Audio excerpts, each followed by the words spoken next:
Bonsoir à tous, ravi de vous retrouver pour cette nouvelle édition dont voici les grandes lignes de l'actualité de ce 22h.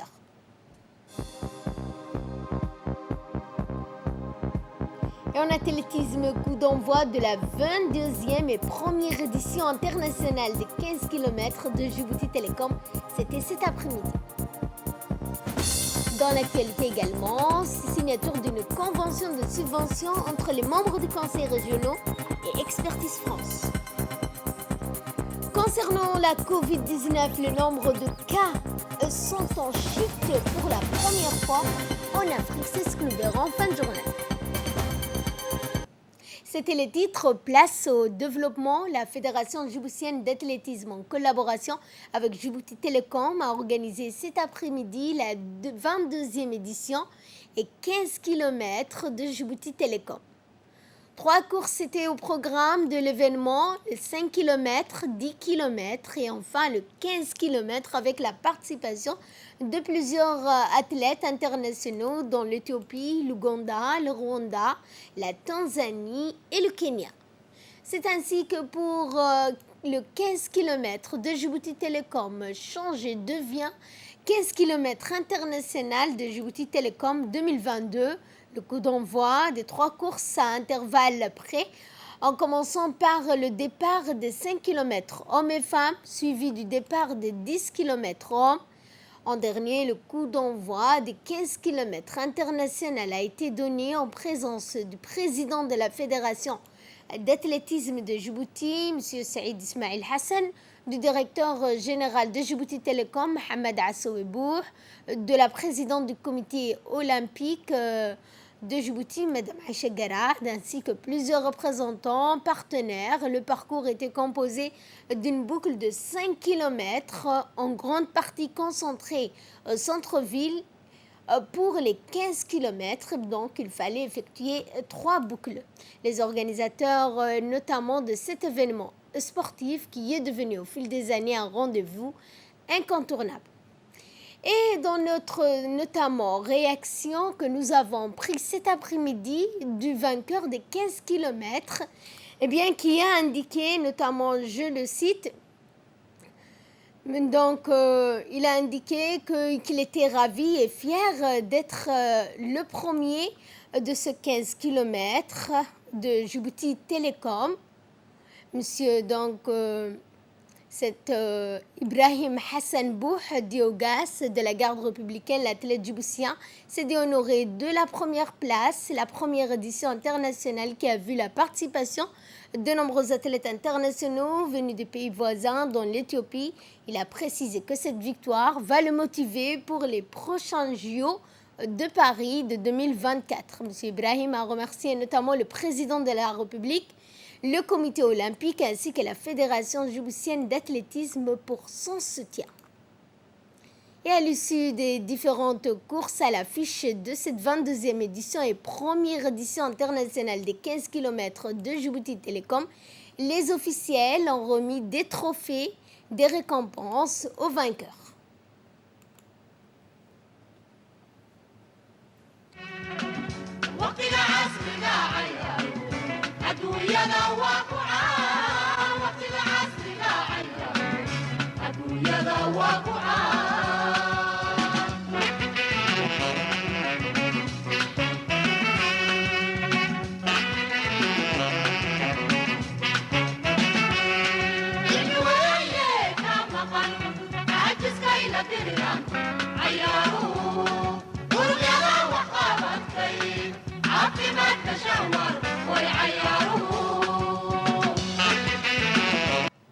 C'était dans le titre. Le ministre de la décentralisation, Kassim Haroun Ali, a présidé hier après-midi la cérémonie de signature d'une convention de subvention au titre de cette année 2022 entre les conseils régionaux et Expertise France, l'agence d'exécution du programme d'appui à la décentralisation et aux initiatives locales d'IADIL, financée par l'Union européenne.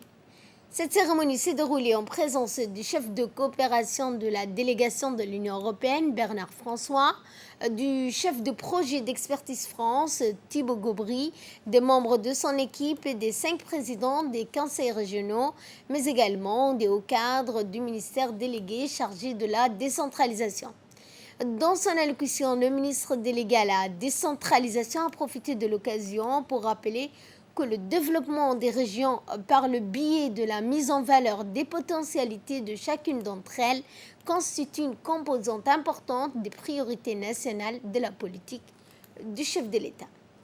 Et dans son allocution, je vous le disais, donc M. Qassim Harouna Ali a d'emblée souligné que ce contrat de subvention entre les conseils régionaux Expertise de France contribue davantage à un développement plus inclusif avec la promotion économique des collectivités locales.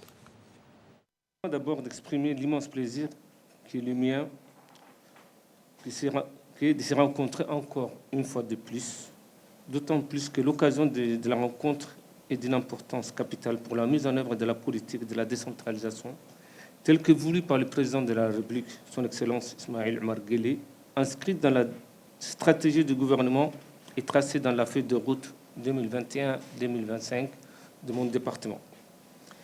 Cette cérémonie de signature de contrat de subvention au titre de l'année 2022 entre les 5 régions, entre les 5 conseils régionaux Expertise France, financés par l'Union européenne dans le cadre du programme ADIL, contribue davantage à un développement inclusif et à la promotion économique des collectivités locales.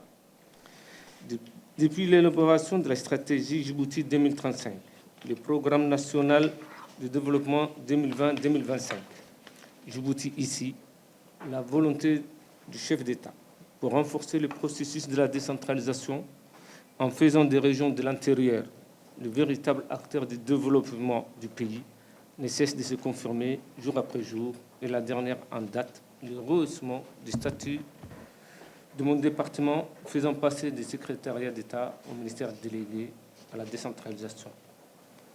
C'est dans ces cadres qu'avec notre partenaire privilégié, l'Union européenne, le programme ADIL, qui n'est plus à définir, a vu le jour en République de Djibouti. Désormais, nous pouvons dire qu'avec ADIL, le système local de gouvernance a fait un bout de chemin, bien que des chantiers colossaux, le chemin est trop long. Cette subvention encore plus conséquente que les précédentes vise à créer les conditions d'un développement authentique piloté par les acteurs du territoire et par le territoire lui-même selon leurs spécificités. Monsieur le Président, je me réjouis aujourd'hui de ces signatures et reste confiant quant à la bonne application de cette enveloppe. Je rappelle encore une fois de donner la priorité aux projets identifiés dans le plan de développement régional, le PDR, par la population elle-même. Dans l'actualité également, la ministre des Affaires sociales et des Solidarités, Olouf Esmaïl Abdo, qui est en tournée, s'est rendue dans la localité de Leïta, accompagnée de la secrétaire générale de l'UNFD, du préfet adjoint, du président du conseil régional, des parlementaires, des autorités, mais également des membres de son département. Ainsi, la ministre s'est rendue à l'État où elle a été accueillie par les autorités locales. Appelé également le village de Moumina, l'État a offert un accueil de plus mémorable à la ministre et à sa délégation, rappelant que cette tournée organisée par le département consiste à aller à la rencontre de la population, écouter leurs doléances, leurs attentes quant à la politique nationale de lutte contre la pauvreté. À cette occasion, les habitants de Leïta ont pu exprimer leurs besoins qui s'articulent autour de leurs conditions de vie, des difficultés qu'ils rencontrent au quotidien, à savoir l'accès à l'eau, à l'électricité.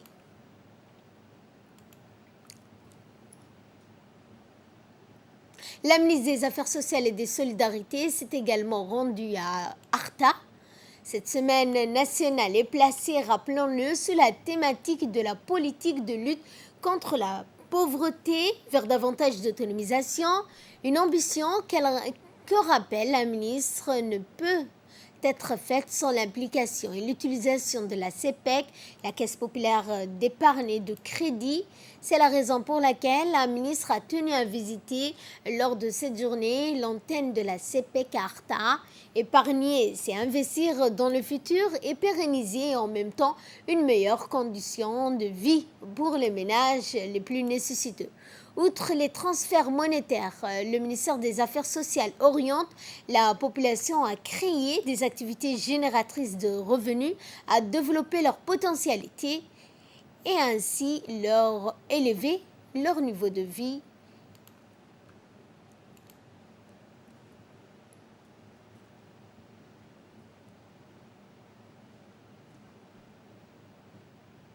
Et la population d'Arta a insisté sur le moment, notamment pour le renforcement de programmes menés par le ministère des Affaires sociales. Ils ont également fait part à la ministre des Affaires sociales et des Solidarités de leurs attentes par rapport à d'autres projets dont l'objectif est l'amélioration de leurs conditions de vie.